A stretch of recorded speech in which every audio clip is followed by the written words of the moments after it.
Sarajevo was a city under siege, a siege that lasted for longer than the siege of Stalingrad, a siege that saw the indiscriminate murder systematically of men, women and children by its own occupants. There was genocide on a massive scale, there was ethnic cleansing, there were all the things that you would think would not happen in the 20th century in Europe. When we first got asked to do it, there was some degree of almost wry amusement because somebody said, "Oh, we asked Metallica and they turned it down." I went, "Well, duh, of course they did, and then we asked Motorhead and they turned it down." And I thought, well, yeah, the Motorhead, I thought they might have been game on for it, We kind of, I kind of took it on, and I thought, yeah, this might be quite good fun to do, and I was very naive about it. They wouldn't be asking us actually to go into a proper war, And it was more than just a proper war. It was a proper war. It was harrowing, and it changed the way that I thought about people.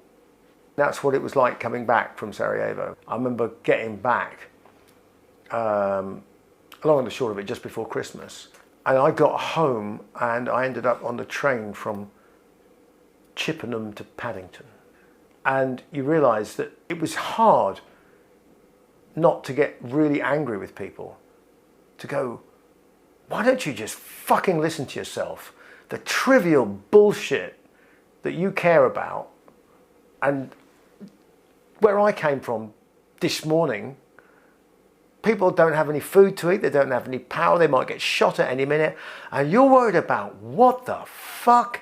Now, after a while, obviously, that feeling goes away, but it was a real sense of complete, dislocation with the reality that we live compared to the reality that they live in. When I went back to Sarajevo, the rest of the guys in the band went back on the 20th anniversary. I went on a year later, and what was amazing was that all the shells and the shell cases that had been used were all being sold as ashtrays and umbrella stands and things like that, and some of it was in questionable taste. But you go, you know what, everybody's busy drinking beer and drinking coffees and getting on and just rebuilding everything. The reality of how awful we can be to people. Those things do change the way you react to similar circumstances, I think.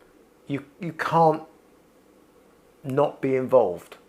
You are involved physically. When you see, orphaned kids. We actually sabotaged an orphanage. We woke all the children up. There was one bloke in a white coat who was looking after all these orphans, and they're all little babies, and they were all wrapped up like mummies. Like so tight. And our drummer picked up one of the babies. Nobody's touched one of these babies. There's no human touch involved. It's awful, But he picks up the baby, and of course the baby just goes, oh, and all of a sudden all the other babies go, oh, what's going on there?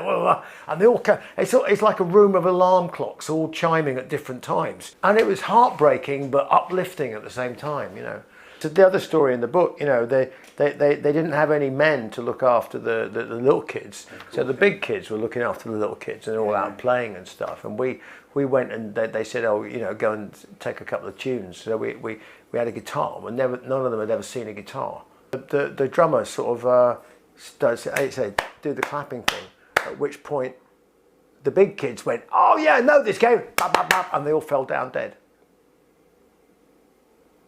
Because that was the game, it was machine gun fire. And they all fell down dead in very realistic ways. And they're kids, so they're faking it, but it was horrifying. Something as innocent as clapping in time to music now turns into gunfire. That's the world that these poor kids were grown up into.